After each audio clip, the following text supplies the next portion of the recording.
V3 news లక్ష్యం సమాజేతం. నేను మానస. ముందుగా హెడ్లైన్స్. నోముల కుటుంబాన్ని పరామర్శించిన కేంద్ర మంత్రి. నరసింహయ్యతో అనుబంధాన్ని గుర్తు చేసుకున్న కిషన్ రెడ్డి.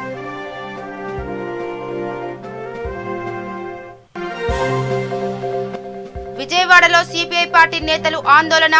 G+3 గృహాలు అందించాలని డిమాండ్.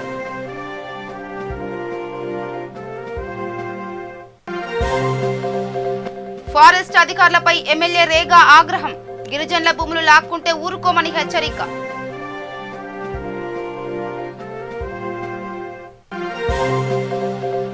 కాకినాడలో సిఐటియు ఆధ్వర్యంలో ధర్నా. రిలయన్స్ సంస్థలను బహిష్కరించాలని డిమాండ్.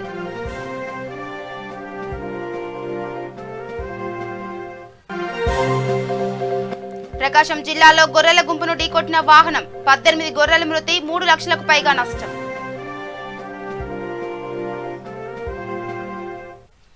ఇక డీటెయిల్స్కి వెళ్తే, నల్గొండ జిల్లా నకరేకల్లో మాజీ ఎమ్మెల్యే నోముల నరసింహయ్య కుటుంబ సభ్యులను కేంద్ర హోంశాఖ సహాయ మంత్రి కిషన్ రెడ్డి పరామర్శించారు.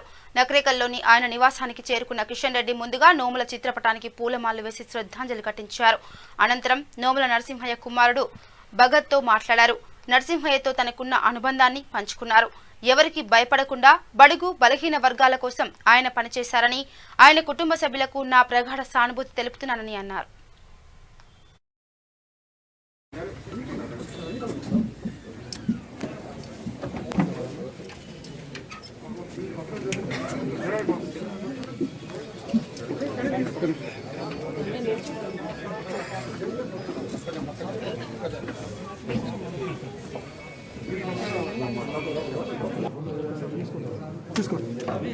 నేను పోవాలి.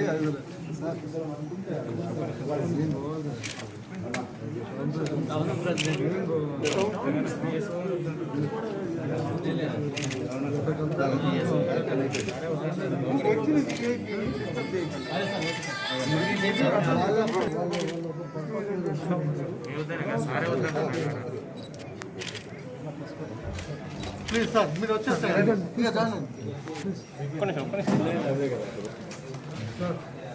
శ్రీ నోముల నరసింహయ్య గారు 2004లో నేను మొదటిసారి హైదరాబాద్లో ఎమ్మెల్యే గెలిచినప్పుడు వారు సిపిఎం పక్ష నాయకులుగా, నేను బీజేపీ పక్ష ఫ్లోర్ లీడర్గా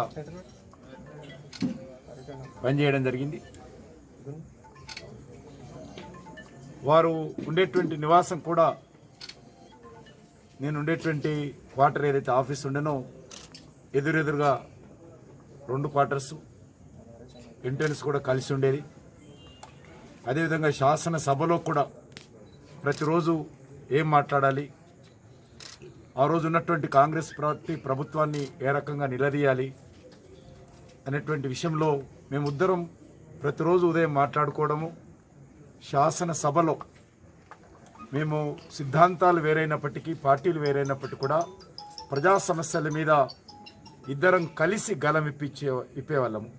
ఆ రకంగా ప్రభుత్వాన్ని ఏ రకంగా ఎరకాటంలో పెట్టాలి, సమస్యల విషయంలో ప్రజలకు ఏ రకంగా మేలు చేయాలనే విషయంలో మేమిద్దరం కూడా మరి అనుకొని మిగతా పార్టీలతో కలిసి మాట్లాడి వాళ్ళ సహకారం తీసుకొని ప్రభుత్వాన్ని నిలదీసేటువంటి ప్రయత్నం చేశాము.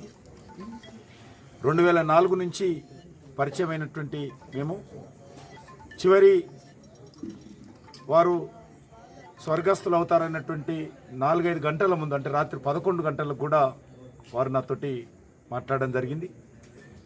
వాళ్ళ కూతురు విషయంలో, ఆస్ట్రేలియా వెళ్ళాలనేటువంటి విషయంలో. ఆ రకంగా వారు వ్యక్తిగత విషయాలు కానీ, రాజకీయపరమైనటువంటి విషయాలు కానీ, మా ఇద్దరివి వేరే వేరే పార్టీలు అయినప్పటికీ, సిద్ధాంతాలు వేరైనప్పటికీ కూడా వ్యక్తులుగా మరి కలిసి నాతో మనసులో మాట పంచుకునేటువంటి స్వభావం ఉన్నది.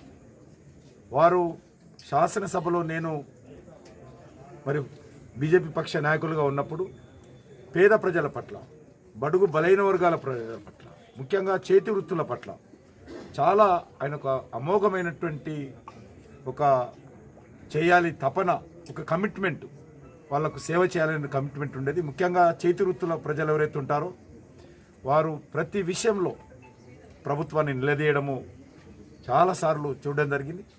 ఎదురుగా ముఖ్యమంత్రి ఉన్నారా, హోమ్ మినిస్టర్ ఉన్నారా, స్పీకర్ ఉన్నారా, ఎవరిని లెక్క చేసేవారు కాదు.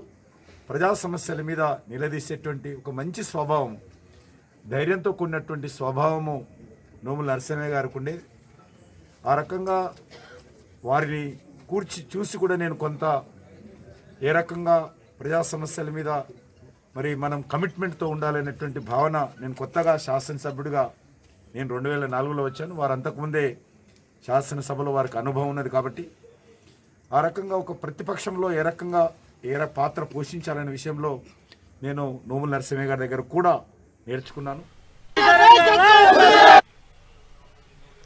ఇక పట్టణ పేదలకు పక్కా ఇళ్లు నిర్మించేందుకు గత తెలుగుదేశం పార్టీ ప్రభుత్వం ప్రతిష్టాత్మకంగా చేపట్టిన G+3 గృహాల కేటాయింపులు చేయకుండా ప్రభుత్వం కుట్రపూరితంగా వ్యవహరిస్తుందని సిపిఐ రాష్ట్ర కార్యదర్శి కె రామకృష్ణ ఆరోపించారు. పట్టణ పేదలకు టిడ్కో ద్వారా కేటాయించిన G+3 గృహాలు త్వరితగతిన అందించాలని కోరుతూ సిపిఐ రాష్ట్ర వ్యాప్త ఆందోళనకు పిలుపునిచ్చింది. ఈ కార్యక్రమంలో భాగంగా విజయవాడలో సిపిఐ పార్టీ నేతలతో కలిసి ఆందోళన చేపట్టారు. గత తెలుగుదేశం ప్రభుత్వం పట్టణ పేదలకు ఇల్లు ఇవ్వాలనే సదుద్దేశంతోనే ప్రతిష్టాత్మకంగా చేపట్టిన G+3 నిర్మాణాలు ప్రస్తుత ప్రభుత్వ నిర్లక్ష్యం కారణంగా నిరుపయోగంగా మారాయన్నారు. టీడీపీకి పేరు వస్తున్న కుంటి సాకులతో లబ్ధిదారులకు అన్యాయం చేస్తుందన్నారు.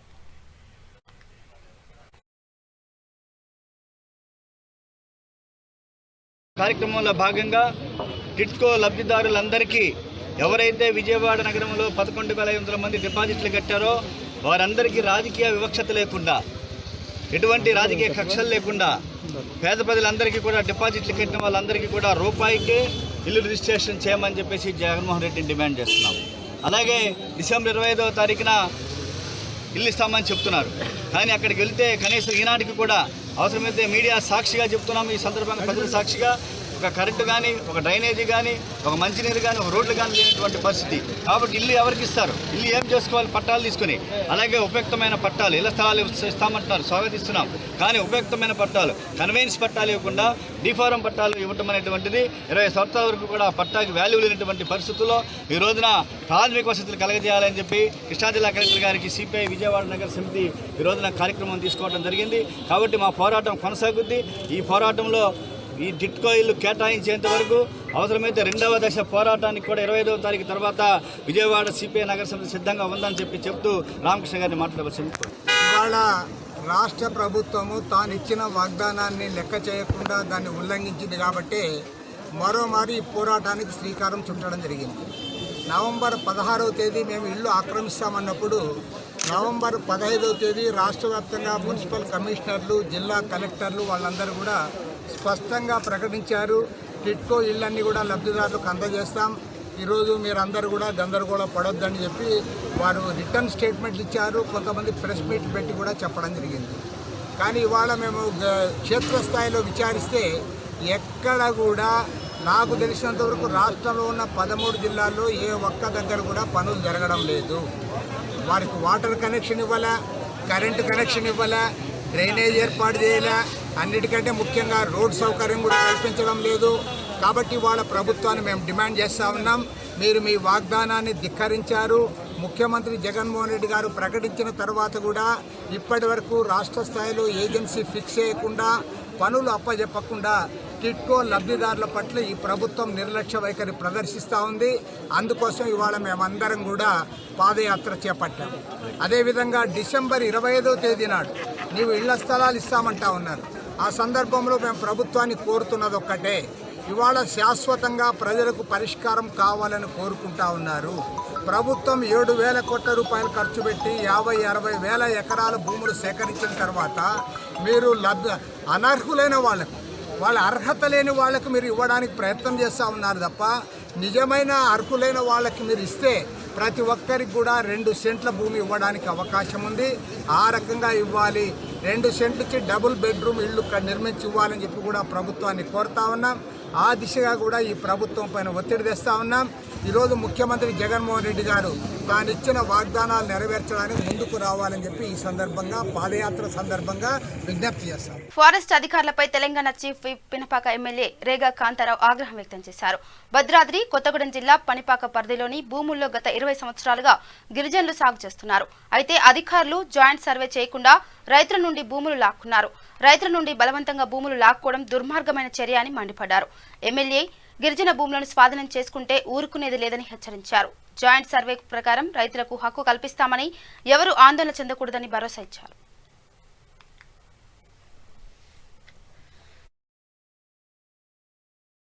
ముఖ్యమంత్రి గారు గత అసెంబ్లీలో ఓడుకోల పట్టాలు ఇస్తా అని చెప్పేసి అఫీషియల్గా ప్రకటించినటువంటి విషయం మీ అందరికీ తెలుసు. అయినప్పటికీ రాష్ట్రం అంతా ఎట్లా ఉన్నా కానీ మన నియోజకవర్గానికి సంబంధించి ప్రధానంగా అటవీ శాఖకి, రెవెన్యూ శాఖకి అసలు సమన్వయం లేదు. అసలు సమన్వయం లేకపోవడం వల్ల వాళ్ళు ఎవరికి వాళ్ళు తాత్కాలికంగా చేతులు దులుపుకొని అవతల పడితే అయిపోద్దనేటువంటి సందంగా రెవెన్యూ తహసీల్దారులు చేసినటువంటి తప్పులకి మరి ఈరోజు ఉన్నటువంటి పరిస్థితి ఏంటంటే ఏదన్నా ప్రాజెక్టు నిర్మాణం కావచ్చు, బొగ్గుబోల నిర్మాణం ఏదన్నా ఓపెనింగ్ కావచ్చు, ఏదైనా చేసేటువంటి సందర్భంలో నష్టపరిహారం కింద ఇచ్చేటువంటి భూముల విషయానికి వచ్చినప్పుడు ఏం జరుగుతూ ఉందంటే దాని ప్రాసెస్ ప్రకారం ఏ భూమిని అయితే మనం నష్టపరిహారం కింద ఇస్తా ఉన్నామో ఫారెస్ట్ డిపార్ట్మెంట్కి ఇచ్చేప్పుడు ఆ భూమి స్వరూపాన్ని తెలుసుకొని ఆయా గ్రామాలల్లో గ్రామ సభలు నిర్వహించాలి. గ్రామ సభ నిర్వహించి ఇగో ఫలానా భూమిని ఫలానా దాని కింద అక్కడ మనం కోల్పోతా ఉన్నాం కాబట్టి ఫారెస్ట్ భూమిని మనం తీసుకుంటా ఉన్నాం, దానికి సంబంధించి ఈ ఫలానా భూమిని ఇస్తా ఉన్నాం అని చెప్పి గ్రామ సభ నిర్వహించి గ్రామ సభలో ఎటువంటి అబ్జెక్షన్స్ లేకుండా ఉంటే దాన్ని ఫారెస్ట్ డిపార్ట్మెంట్కి అప్పగించడానికి రెవెన్యూ డిపార్ట్మెంట్ ఇవ్వాలి. ఇటువంటి ఇక్కడ ఉన్నటువంటి చట్టాలను కూడా తుంగలో దొక్కి అసలు ఫారెస్ట్ చట్టానికంటే ముందే మేము ట్రైబల్స్ అంతా కూడా అడవులలో బతుకుతా ఉన్నాం.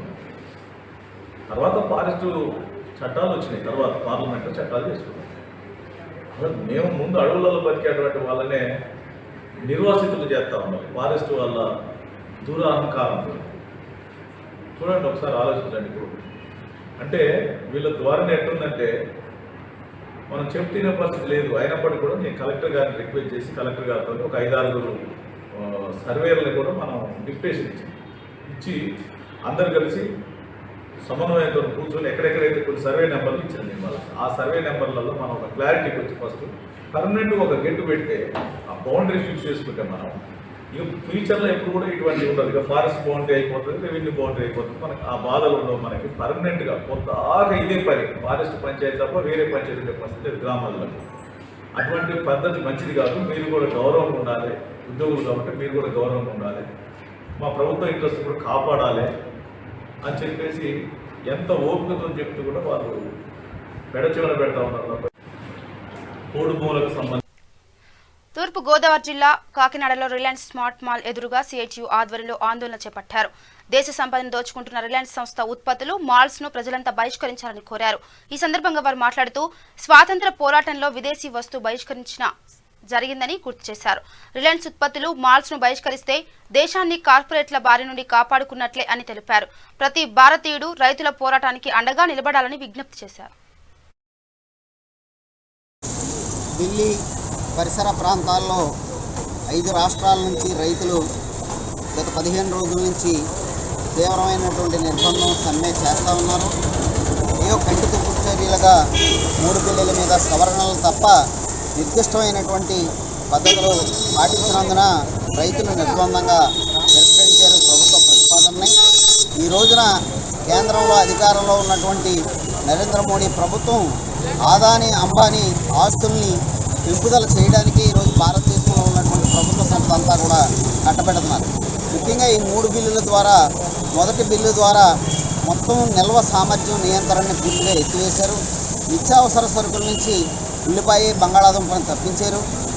రెండవది మొత్తంగా ఈ కోఆపరేటివ్ సిస్టమ్ని రద్దు చేశారు.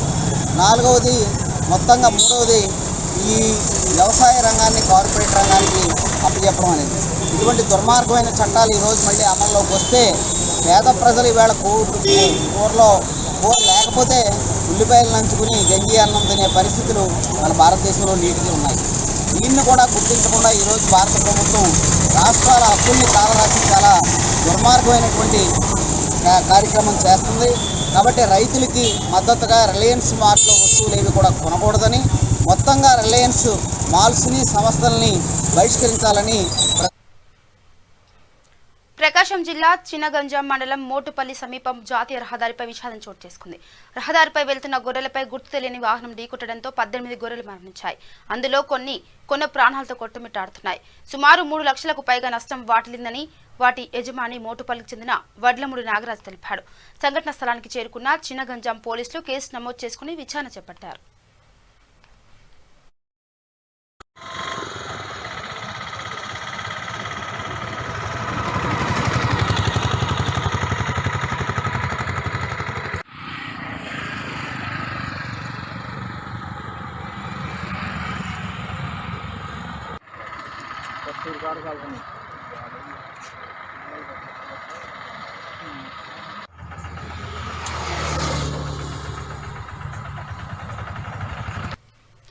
జోగులాంబ గద్వాల జిల్లా ఐజే మండలం చిందనూరు గ్రామంలో ఆర్టీఎస్ కాల్వకు గండిపడింది.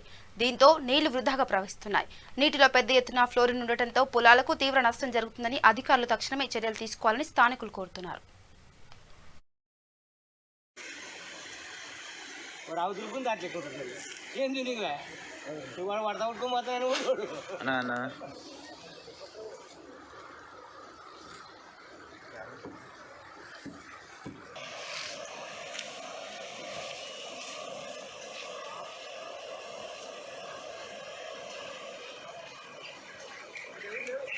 ఆర్బీఎస్ కిరాణా దగ్గర 12 డిస్ట్రిబ్యూటర్ పక్కల నల్లబాగ దగ్గర అర్ధరాత్రి సమయంలో కాలువకు గండిపడి పెద్ద గండిపడి ఇక్కడ నుంచి రైతులకు తీవ్ర అంతరాయం తీవ్ర ఇబ్బందులు కోతకొచ్చిన మళ్ళు నీళ్లు వరదలు కొట్టకపోవడం జరిగింది. దీనికి సంబంధిత అధికారులకు ఇన్ఫర్మేషన్ ఇచ్చిన పొద్దునే తెల్లవారుజామున 4:30 సమయంలో ఏఈ గారికి డిఈకి వాళ్ళకి ఫోన్ అందరూ చేసినాము. వాళ్ళు కూడా ఇక్కడ వచ్చినారు. వచ్చి దాన్ని ఏం చేయాలో దాన్ని చూసుకున్నా సంబంధిత అధికారులు అందరూ దాన్ని ఏమైనా జేసీబీని పెట్టి రవాణా వ్యవస్థ కూడా తీపిచ్చి దాన్ని కాలువ పైన చేస్తున్నారు. కాలువ పైన పైన దగ్గర కూడా డిడ్డీల దగ్గర కూడా డిడ్డీలు కింద వంక నీళ్ళు వదలడం జరిగింది. ఇక తర్వాత దీనికి సంబంధిత అధికారులు వచ్చి దీన్ని ఏమి తొందరగా చర్య తీసుకోవాలని మేము కూడా అందరు రైతులందరూ ఆందోళనకరంగా ఉన్నారు.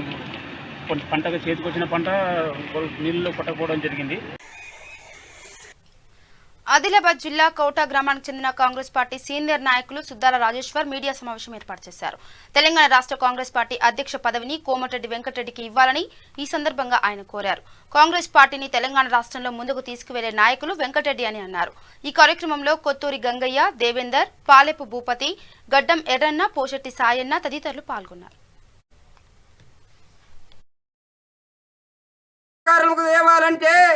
కోమటిరెడ్డి వెంకటరెడ్డి ముఖ్యమని మనసుపూర్వకంగా 3వ పాదయాత్ర చేయడం జరుగుతుంది. ఇక్కడ ఉన్నారు పాపం మత్తూరు బిడ్డలు ఈ గుడెంకి వచ్చినాము. వాళ్ళు అడుగుతున్నారు, అక్కలు అడుగుతున్నారు, తమ్ముళ్ళు అడుగుతున్నారు. కోమటిరెడ్డి వెంకటరెడ్డికి అధికార పిసిసి పగ్గాలు అప్పగిస్తే ప్రతి నియోజకవర్గంలో కానీ ప్రతి గ్రామాలలో కానీ కాంగ్రెస్ పార్టీ కార్యకర్తలను కంటి రెప్పల్లాగా చూసుకునే వ్యక్తి అని నేను మనసుపూర్వకంగా చెబుతున్నా. ఈ 3వ పాదయాత్ర 12వ తారీఖు నుంచి 20వ తారీఖు దాకా గాంధీ భవన్ వరకు చేరుకుంటానని నేను చెప్పడం జరుగుతున్నా. ఎందుకోసం అంటే జిల్లా నాయకులారా, రాష్ట్ర నాయకులారా, ఠాకూర్ గారు నీకు దండం పెట్టి చెప్తున్నా, నువ్వు ఇన్ఛార్జిగా వచ్చినావు అయ్యా. ఇలా రేవంత్ రెడ్డి కాదు, ఆయన మాట్లాడుతున్నాడు నాకు పిసిసి కావాలని ఢిల్లీ చుట్టూలో తిరుగుతున్నాడు. ఇదే కోమారెడ్డి సీనియర్ నాయకుడు, మచ్చలేని నాయకుడు. ఆయన ఢిల్లీ చుట్టూ కాదు, ఆయన చిన్న 10వ తరగతి నుంచి కాంగ్రెస్ పార్టీ ఉద్యమంలో కొనసాగిండు. ఆయన మచ్చలేని నాయకుడు. 4 సార్లు అసెంబ్లీలో గెలిచిండు, 1సారి పార్లమెంటు గెలిచిండు. సోనియా గాంధీ గారికి కూడా చెప్తున్నా, రాష్ట్ర నాయకులందరికీ చెప్పుతున్నా, కోమారెడ్డికి మీరు పిసిసి అధికార పగ్గాలు అప్పగించుండ్రి. మా పాదయాత్ర మేము స్టార్ట్ చేయడం జరుగుతున్నది. 20వ తారీఖు దాకా గాంధీ భవన్ వరకు చేరుకుంటామని నేను మనసుపూర్వకంగా చెప్తున్నా. ఎందుకోసమంటే 25 సంవత్సరాల నుంచి ఈ బోధు నియోజకవర్గంలో కాంగ్రెస్ పార్టీ జెండా ఎగరవేసే నాయకుడు లేడు, ఇన్ఛార్జీలు లేరు, ఎవరు పట్టించుకోలేరు. ఠాకూర్ గారు 150 మందితోటి నువ్వు పెడుతున్నావు గాంధీ భవన్లో. నువ్వు గాంధీ భవన్లో 150 మంది కార్యకర్తలు, 150 మంది నాయకులతోటి పెడుతున్నావు, మా మాజీ మంత్రులతోటి పెడుతున్నావు, ఎమ్మెల్యేలతోటి పెడుతున్నావు, ఎంపీలతోటి పెడుతున్నావు. ఆ 150 మందిని తీసుకుపోయి, ఆ సంతకాలు తీసుకుపోయి ఢిల్లీలో కల్లి పిల్లి వేయకు. నీకు దండం పెట్టి చెప్తున్న ఠాకూర్ గారు, మీరు కోమరెడ్డి వెంకరెడ్డికే మీరు ఇయ్యుండ్రి. ఖచ్చితంగా కోమరెడ్డి వెంకరెడ్డికి ఇస్తే వాళ్ళ తమ్ముడైనటువంటి అన్ని అర్హతలు ఉన్న వ్యక్తి కోమరెడ్డి వెంకరెడ్డి అని నేను మనసుపూర్వకంగా చెప్తున్నా. ఇక్కడ ఉన్నారు పాపం ఆ బిడ్డలు, అక్కడ కూడా ఇక్కడ ఉన్నారు పాపం ఆ బిడ్డలు.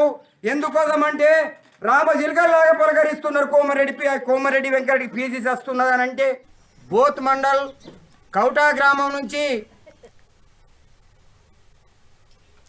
ఎస్ఆర్ నగర్ లో మీడియా ప్రతినిధులు ధర్నా నిర్వహించారు. జర్నలిస్ట్ సంతోష్ పై అనుచిత వ్యాఖ్యలు చేసిన ఎమ్మెల్యే మైపాల్ రెడ్డిని అరెస్ట్ చేయాలని వారు డిమాండ్ చేశారు. ఈ కార్యక్రమంలో హబీబ్ ఖాద్రీ, ప్రశాంత్, జమీల్ తదితరులు పాల్గొన్నారు.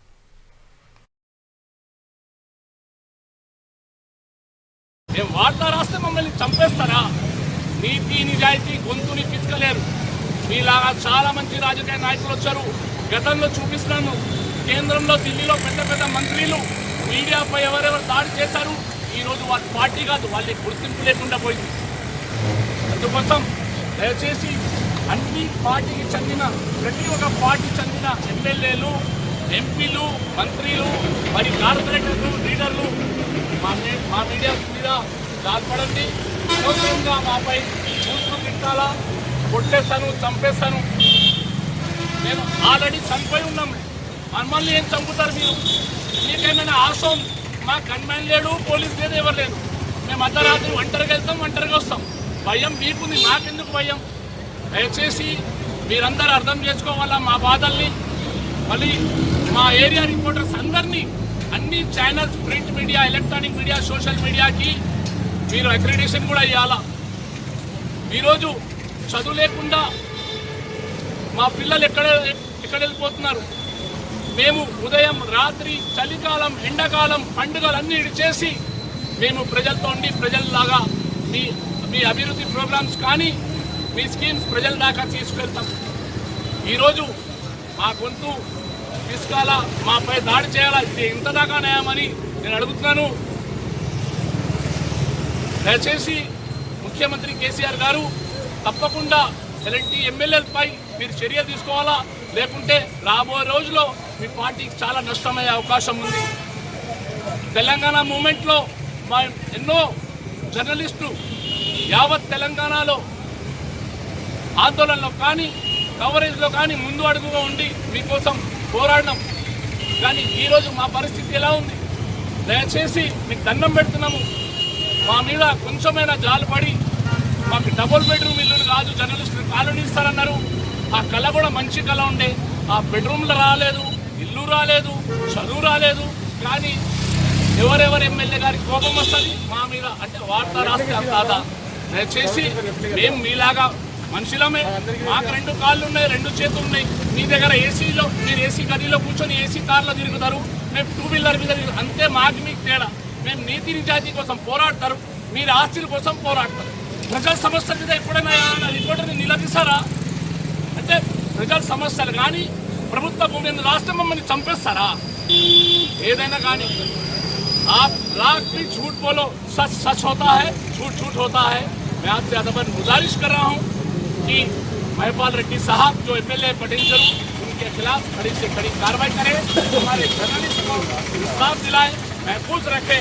और मैं उम्मीद रखता हूँ हमारे तेलंगाना रियासत के चीफ मिनिस्टर के चंद्रशेखर राव साहब से और नौजवान KTR साहब से और मैडम कविता जी से कि हमारे जर्नलिज्म के साथ इंसाफ करें.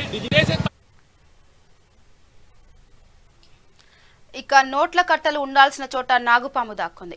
బ్యాంకులోని స్ట్రాంగ్ రూమ్ లో ఉన్న సర్వర్ వద్దకు వెళ్లిన సిబ్బంది ఆ పామును చూడగానే హడలిపోయారు. వెంటనే స్నేక్ క్యాచర్ కు సమాచారం ఇచ్చారు. ఈ ఘటన విశాఖలో ఓ బ్యాంకు బ్రాంచ్ లో చోటు చేసుకుంది. ఈ విషయం తెలిసి బ్యాంకు సిబ్బంది, కస్టమర్లు హడలిపోయారు. పామును బయటకు తీసే వరకు బయటే వేచి చూశారు. 4 అడుగుల పొడవున్న ఆ పామును ఎట్టకేలకు పట్టుకుని అడవిలో వదిలిపెట్టారు.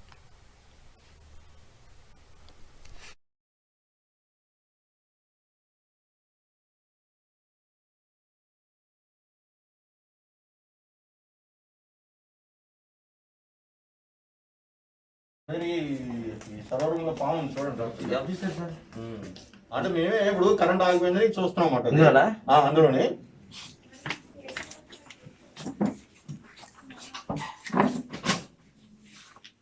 పవరే ఉంటుందండి. పవర్ ఆఫీస్ అమ్మా ఏముండదు. సీఎం ఫోటో తీసిన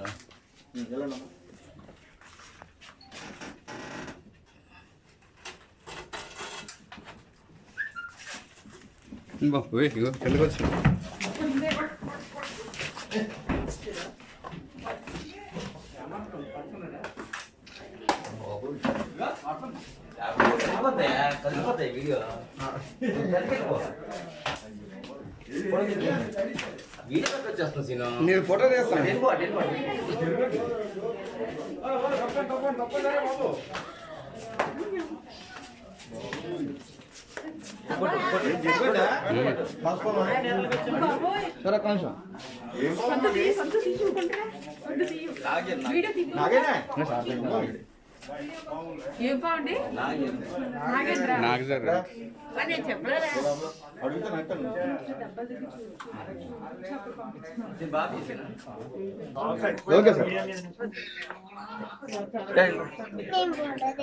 నేను పంపిస్తానండి ఫోటో గురిగారు.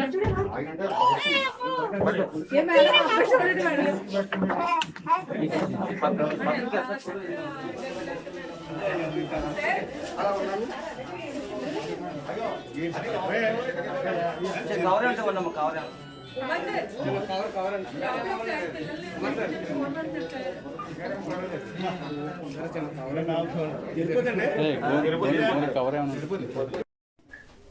ఓకేనా. తిరుపతి ఏర్పేడు మండలం మోదుగులపాలెం సమీపంలో ప్రవహిస్తున్న స్వర్ణముఖి నదిలో 2 గల్లంతయ్యారు. సమాచారం అందుకున్న ఏర్పేడు సీఐ శివకుమార్ రెడ్డి ఘటనా స్థలానికి చేరుకున్నారు. గల్లంతైన వారి ఆచూకీ కోసం గాలింపు చర్యలు చేపట్టారు. గల్లంతైన 2 మోదుగులపాలెం పంచాయతీ కుమ్మరిమిట్టకు చెందిన దంపతులు నాగరాజు, సుబ్బలక్ష్మిగా పోలీసులు గుర్తించారు.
ఇక బులెటిన్ ముగించే ముందు హెడ్లైన్స్ మరోసారి. నోముల కుటుంబాన్ని పరామర్శించిన కేంద్ర మంత్రి, నరసింహయ్యతో అనుబంధాన్ని గుర్తు చేసుకున్న కిషన్ రెడ్డి.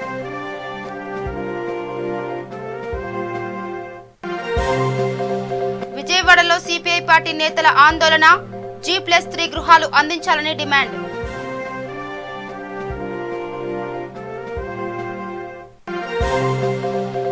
ఫారెస్ట్ అధికారులపై ఎమ్మెల్యే రేగా ఆగ్రహం, గిరిజనుల భూములు లాక్కుంటే ఊరుకోమని హెచ్చరిక.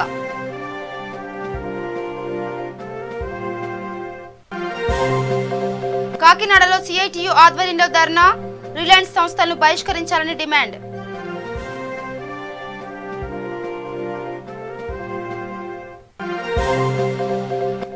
ప్రకాశం జిల్లాలో గొర్రెల గుంపును ఢీకొట్టిన వాహనం 18 గొర్రెల మృతి 3 లక్షలకు పైగా నష్టం. ఇవి bulletin updates. Keep watching V3 news. లక్ష్యం సమాజైతే. నమస్కారం.